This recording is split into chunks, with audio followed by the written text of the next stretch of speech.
Little different video, folks, than normal. I don't know if this video really has a purpose other than I want to try out something here on my phone, and then I also want to try out this little DIY type scan tool. It's a KINGBOLEN Ediag Elite, I guess is the name of it. Comes in this little handy dandy carrying case. Looks like your regular Bluetooth dongle that comes with most scan tools. And the reason that I want to try this is because we always get asked, you know, particularly in the live streams and the comments, because I'm always using my Autel Ultra, which I love, or other Autel scan tools. People are always asking me, oh, what's a good DIY tool? Come on, baby, get it in. There we go. Slid in a Daylink connector. One of our live streams, I mentioned something about the Autel AP200, which was their little dongle, which I didn't realize at that moment was discontinued, because it's not a tool I have, but it's one I've seen and, you know, had seen in the past, and thought it would be a good DIY option. I looked, I actually made a little video like the following day of that, whatever, just saying that, hey, you know, it's discontinued, I'm sorry. Several of you mentioned having one of these, so I thought, what the heck, this thing's like $100 on the Amazon. I got it. Now, it appears to be all makes, all models. You'll have to check into that, but it has bidirectional controls and stuff. Now, granted, I've only used this on Chrysler and Toyota so far, because I literally got it yesterday. It's pretty solid on those two. I used it to fix a Jeep earlier. Actually, this one sitting back behind me, just a thermostat code in it, but I was able to go on there, read the codes, control bidirectional controls, read the codes in all the modules. I had it hooked to my Toyota, and it seems to be, it doesn't have any stored, it's not like a full-fledged scan tool on your phone until you hook it to a different make. Like when I hooked it to Toyota, it downloaded all the Toyota stuff. When I hooked it to the Jeep, it downloaded all the Chrysler stuff. And I assume when I hook it to, you know, to a Ford or and you know, various makes, Mazda, Nissan, whatever, it's going to download that brand. And I believe it's lifetime updates too. I don't know. You're going to have to do your own research on it. But the reason I want to do this video, I want to look at it. I just fixed this Toyota. I want to try out a screen record function on my phone to see if I can integrate that into the videos. And I want to do that on a lesser important video, if you will. Because if this all goes, you know, to pot, then big deal. So let's get after it. Well, I hope this is working. I'm going to try to share my screen here. I'm going to open the app. We're going to get this key in the full cut on position. I'm going to select all system diagnostics. You can see, oh, interesting, it shows, oh, all these ones down here. Maybe that little insignia next to them is because I've downloaded those, a little orange insignia, and maybe here's everything that it can work on. Oh, okay, so you can just go on and download this stuff prior to even plugging into it, but I'm not the best the best promoter of this tool. I'm going to hit VIN scan. Because I don't know a lot about it, because I don't read directions. Let's just be honest here. I just plugged it in, and it automatically downloaded what we needed. Ooh, it's warm out in the sun. So what I need to do here, my hope is to go on. We're going to read the codes. A bunch of EVAP codes in it. Diagnosed it yesterday. Anybody that works on these knows what it needed. The entire EVAP system, aka the canister. Okay, 16 Corolla. We're going to go to automatic search. Let it find all the modules and such. You can do a health report. Earlier today I was running a drive cycle. I grabbed it and used just the generic OBD2 function on it, which was great. This is without smart key. We're going to hit OK. I'm going to hit OK again. So yeah, it seemed to be pretty legit. And what I guess what my hope is for it is I can just have this, you know, in the office. I'm going to hit health report. It's going to go through and scan everything. My hope is to have this like in the office next to my computer, because inevitably people stop in, hey, my money light's on, I'd like to make an appointment. Generally, before I make an appointment, I'd like to run out and grab the codes out of it, get an idea, you know, where am I heading with this thing. Been doing this long enough, I can read codes and kind of figure out, okay, I need to allot, you know, an hour for this car. You know, this one needs 3 or 4 hours. In some cases, 6 or 7. But you get what I'm picking up, what I'm putting down. And what I think's neat about it is we always have these stupid things on us. You know, everybody's got their phone. So it's kind of handy, you know, if my phone's sitting in there, I've got this sitting in there, I grab it, you know, bing, bang, boom. All right, here we go. So it scanned everything, and you can see up at the top we have 2 abnormal modules, and then all of the rest of these modules here are modules that it scanned that we can, you know, that we can go into. We can go into the body module here, just for poop and laughter. Go into actuation tests right there, and you know, here's all of our bidirectional controls. Like if you want to blow the horn, let's see. We don't need any monitoring data. Here we go. We're gonna push the button. Whoa, there we go. So, so like I say, it's kind of neat, you know, for being $100 tool. I don't know what its limitations are. It must have them, but here we'll go into the ECM.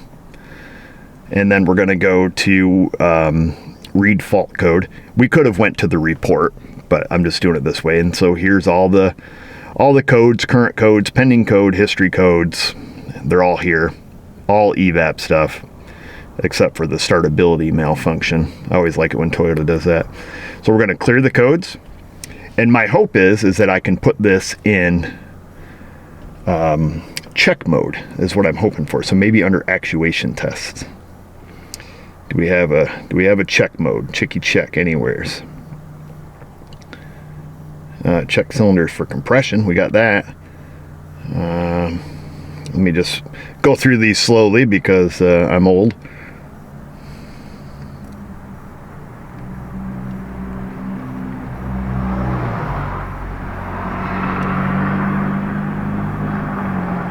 Nope, I don't see it there. Yeah, it wouldn't be under read fault codes. It's not under clear fault memory.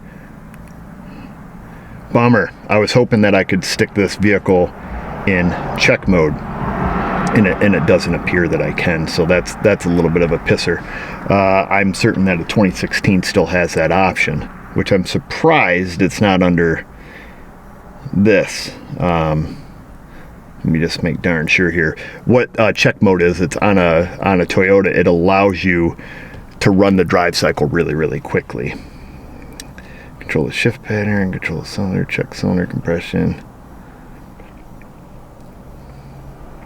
And I very well could be wrong. This may not have check mode, but I'm pretty sure Toyota in this year still has check mode.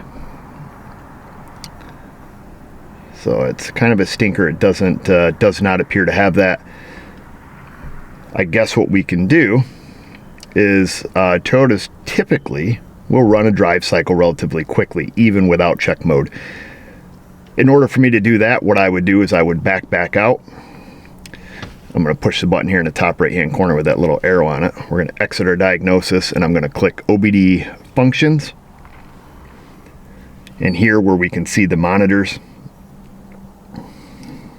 we should be able to see the monitors.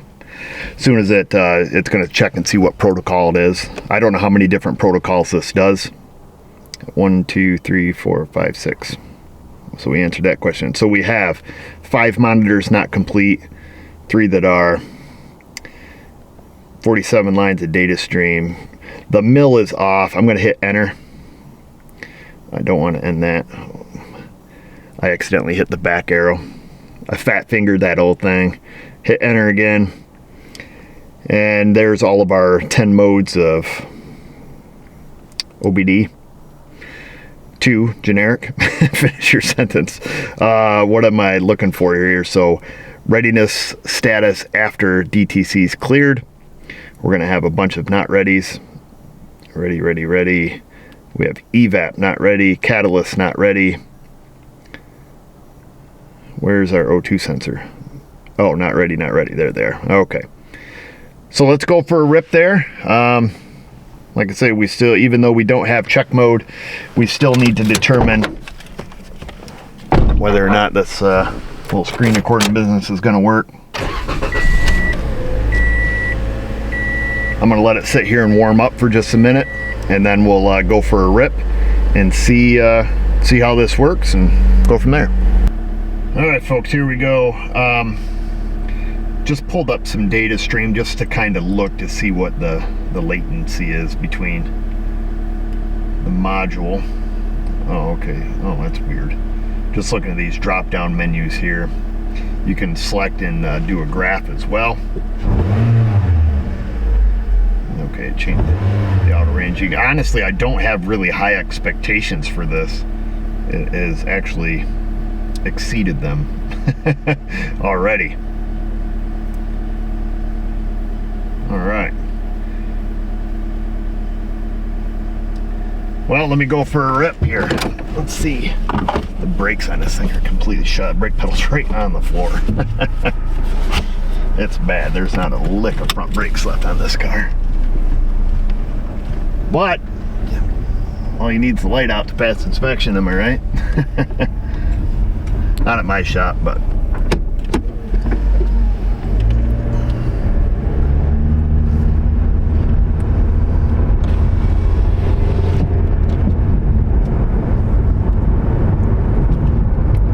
let's see, I don't know as I'm driving along here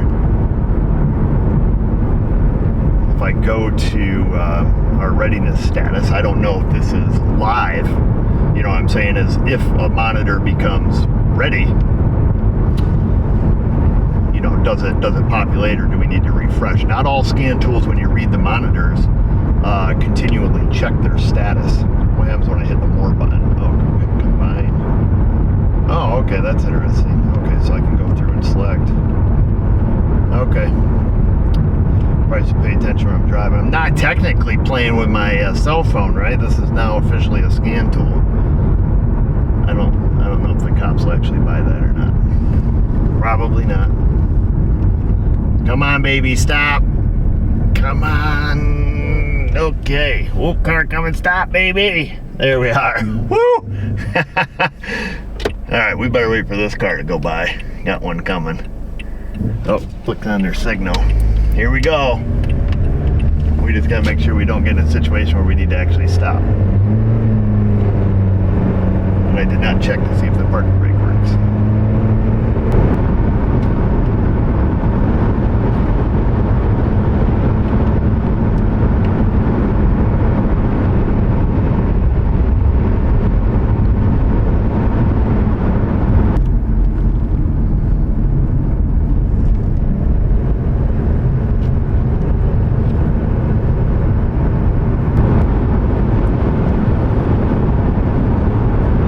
Alright, let's see where we're at here. We got O2 heater not, O2 monitor not ready. Okay, so it looks like we've passed the EGR monitor. I don't think that one was probably set. So I'm going to have to assume, even though I wasn't looking at this, that it live updates. So that's good. That's one thing to note.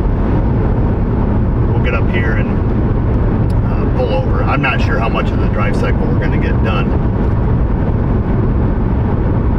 Really wish I had the check mode option here, but like I say, I could be totally wrong assuming that it's on this year Toyota, but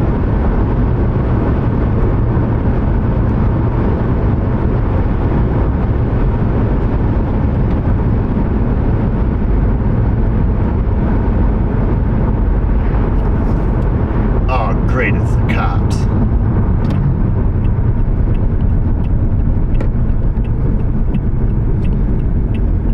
Now we're gonna pull in right beside them.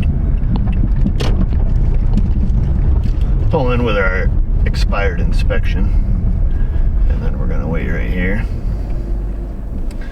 All right, let's see what we have. We're gonna sit here in idling gear. Let me back out one more screen. No, I don't want to do that. I already did. I just wanted to see if I could get to this right here, this screen right here that it pops up. Readiness complete 5, readiness not complete 3. I just wondered if I could get back to this screen here. Let me hit enter, because I don't see that as an option here. Fault codes, clear codes, test results. Yeah, no, these are all just the different modes of OBD. Let's see. Well, I'm going to go back to our readiness. Current driving period. Let's just see what it says that we can still complete. Catalyst, evap, O2, Oh, the O2 heater monitor ran since we were sitting here. Yeah, so, all right. Well, let's head back. We'll probably end up with the O2, and we'll likely end up with a catalyst. We'll likely end up with everything except the evap. Let's get out of here before this copper starts getting curious.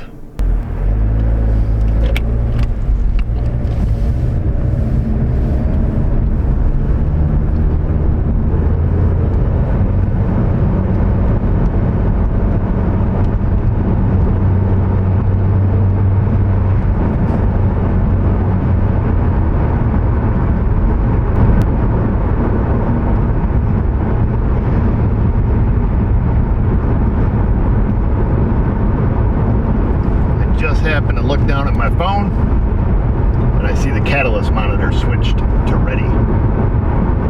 So what do we have here? Everybody's ready except evap. Cool. All right, well, let's head back to the shop because I know the evap monitor is not going to run 100%. Oh, sugar. Come on, come on, come on, come on, come on. Whew. Man, how do people drive stuff like this? That's what concerns me.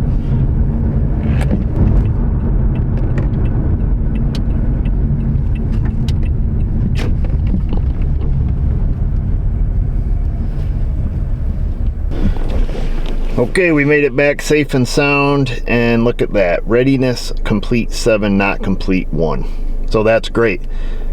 We'll go back in here. Let's go to DTC. So we want to go mode 3. Do we have any pending DTCs? And it looks like we don't. We have permanent. So anything over 2010-ish, I believe it is, you're going to have permanent DTCs, which are great because a lot of customers have amnesia when they come in and, you know, never cleared the codes. So we can go in and see if they're a liar, pants on fire or not. Because I don't remember how many drive cycles it takes to eliminate the permanent code, but it's quite a few. So that's good. Not some more that we can really do here. We just wanted to look at this scan tool, and like I say, I wanted to see, can we start to utilize this in our day-to-day, you know, at work? I believe that we can, even if it's just for the generic function. That's great. Like I say, because we have our phone on us, it's small, comes in this easy to carry case with a loop on it, put a carabiner on it for the mechanic with the on-the-go lifestyle. Have it with you at all times. Between this and my little mini U-scope, I can almost carry this crap in my pockets. But it's coming into summertime, we're gonna have a couple less pockets for springtime. But yeah, so far so good. I think we're gonna keep it in the arsenal for right now. Hopefully the screen recorder function works. We're able to integrate that into videos, makes it so you guys can see it a little bit easier. And if it doesn't, well, I'll try a different one and we'll try it on a different video. But clearly if this video came out, it worked. Let me know in the comment section, how many of you guys utilize this tool? Have you found it to be buggy? Is it glitchy? Did I just get lucky for the couple vehicles I've had it on? What's been your experience? I'll be curious to know. And what other ones have you used that are similar to that? And thanks for mentioning it, because I would have never even went on to Amazon and looked for it. So kind of cool. I'll leave a link to it in case any of you guys are interested. Do your own research on it. Obviously, because this is not a full-blown, you know, how-to on it. So anyways, Insti Basegram, Insti Facebook, kind of the same thing, isn't it? Insti Meta. It just doesn't sound as cool. And comments, all that. And just remember, viewers, if I can do it, you can do it. Thanks for watching.